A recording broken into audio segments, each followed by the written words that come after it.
What's up, everybody? My name is Blue Drake. I am currently leading the team for Operation Harsh Doorstop, and today we're going to be talking about the development blog from February, or covering our progress throughout February, that is currently available on Steam. If you want to go and read this yourself, I'll have a pinned comment where you can go and read it on our actual Steam page, but otherwise, if you want to get an overview from the person who has been working with everybody, working on all of these features over the past month, then feel free to listen to this video and I can maybe give you some extra insight into what's been going on and how everything is being put together. So, let's talk about February 2022 for the development of Operation Harsh Doorstop.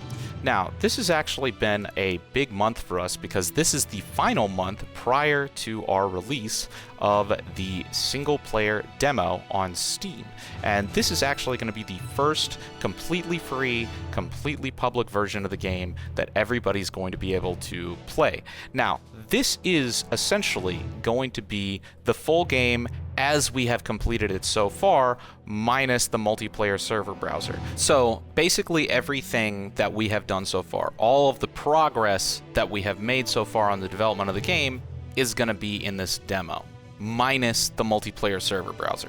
This means that it's going to have full support for modifications, it's going to have full support for single player and custom maps, and all of the features that we have made for the game to date. The multiplayer component of the game obviously is still a big work in progress, but if you want to support on Patreon, you can still join the multiplayer playtests even after the single player demo has come out, while we continue to perfect the multiplayer experience. And one of the reasons that we're waiting to release the multiplayer version of the game isn't just because we still have a lot of work to do on the game itself, which we absolutely do, but there's still a lot of things that we need to implement for the community administration sides of things. So when the game launches, we want to have a lot of really strong tools for administrating servers, for managing the community, for fighting cheaters, and all of those things. That just takes a significantly larger amount of work, which is why we think it's perfect to release the single player version of the game where there's going to be none of those concerns and everybody can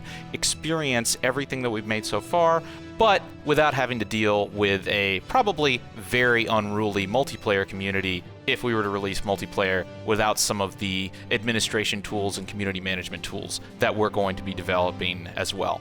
So, the single-player demo is actually going to be coming out on March 30th. Go pick it up. Keep in mind, there is still a whole bunch of work for us to do. This is just the pre-alpha version of the game, but it's going to be the first version that everybody can get their hands on, start giving us feedback, and maybe even making mods for the game and helping us develop it as a community. So, moving on to the actual development work that our in-house team has been making. A big project for us was to finish all of the character variations that we're going to be having in the first release of the game. Now, I've actually mentioned this previously. Hopefully, at some point in the future, we would really love to have full character customization where all of the individual pouches and pieces of clothing you can customize, but that's going to be a big feature that's probably going to take a lot of time and work to get to, and before we even get to that point, we still have to make all of the individual pieces of kit that even could be customizable in the future. So creating all of these character variations is a great way for us to still have an excuse to develop all of those pieces of kit, but also get them into a game in a way that people can play around with them and see them and enjoy them prior to us implementing the full character customization, which could be a long ways away. Moving on, one of the other cool things that the developers have been working on is a whole bunch of different firearms and weapon platforms that aren't necessarily attached to any expansion that we're currently working on, but are just really good staple firearms that we will probably be able to use in future expansions, or the modding community could use to create all sorts of different things. So the G36 is one of those firearms. It's just a widely used firearm. We really wanted to get this into the game, so that way we could either use it for ourselves to create additional factions as expansions in the future, or the modding community could also use it to do all sorts of different factions that we haven't gotten around to making. So the G36 has definitely been a really cool project for us to work on, and hopefully here soon there's going to be a version of that in the game. Here are some additional screenshots of all of the different character variations for both the PMC and the insurgent forces, although there's even more character variations for all of the other expansion content as well. And here is some additional work that the team has been doing on even more items of clothing that aren't necessarily being showcased in these screenshots. Like I said, hopefully at some point in the future, it'd be really cool to have all of these single items of clothing as fully customizable pieces for your character, but that might be a ways away. So working on them now, getting them in now as character variations is just a great middle ground for us to focus on prior to scaling to bigger features in the future.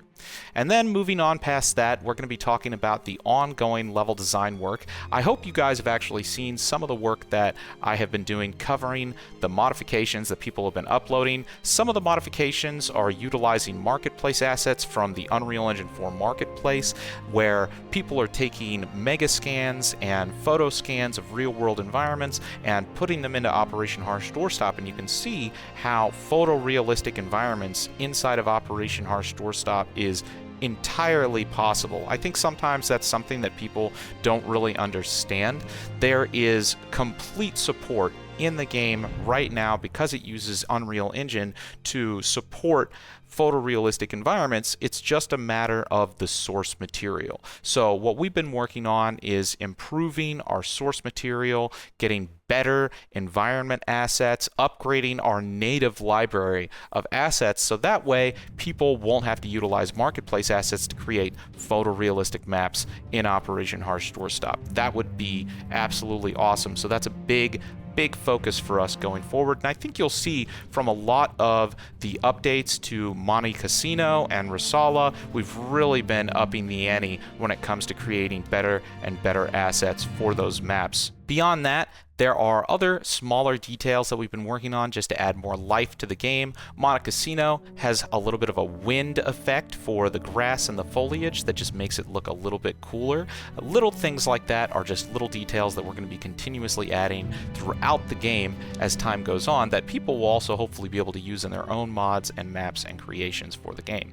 Here are some screenshots of the updates to Kafji, some screenshots to the updates for Lamdong, some screenshots for the updates to Rosala, and lastly, some screenshots updating Training Grounds, which of course is the map that you can go into and try out all of the different weapons and features and stuff like that in an environment where you're not constantly getting shot at.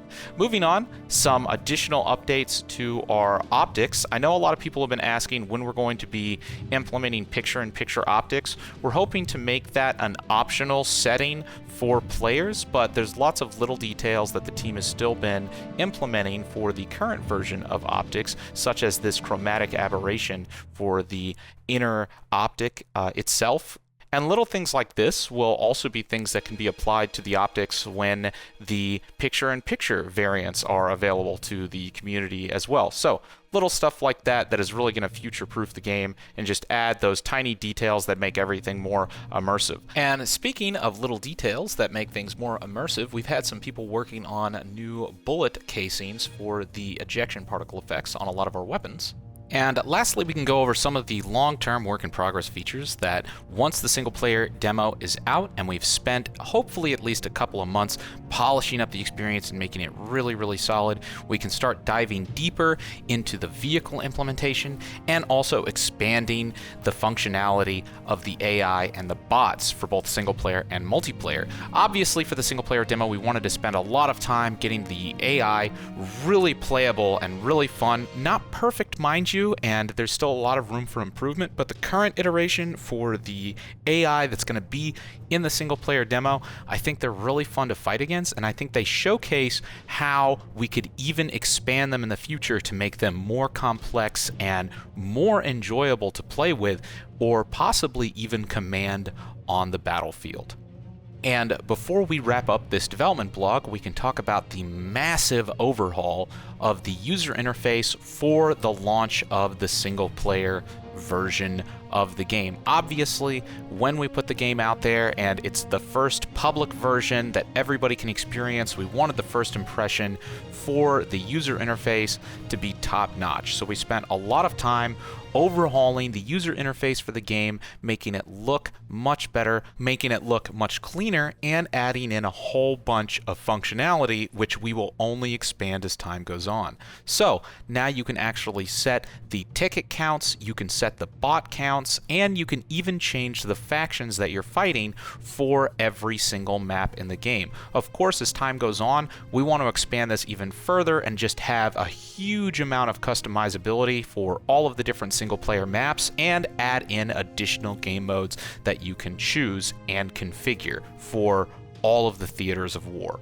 And this means if you want to have World War I or World War II soldiers in Vietnam, or if you want to have, I have no idea, modern military forces in World War II maps, you can do that. And as time goes on, I think this is going to become even more expansive and configurable.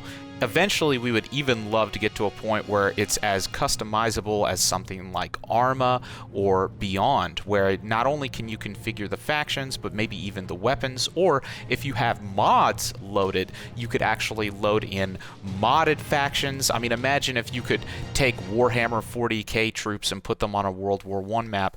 That's the kind of functionality that we would love to have in the game long term. So, that is it from me for today. If you want to check this out, I will have the link to the development blog pinned in the comments, so you can go click that and go read it yourself. Or, of course, if you want to support the game on Patreon, get a key to the multiplayer version of the game, or wait around for March 30th to download the single-player version for free, any of those ways that you can support the project is greatly appreciated. Besides that, I'll see you guys in the next one, and hopefully, here soon, I will see you on the battlefield. Cheers.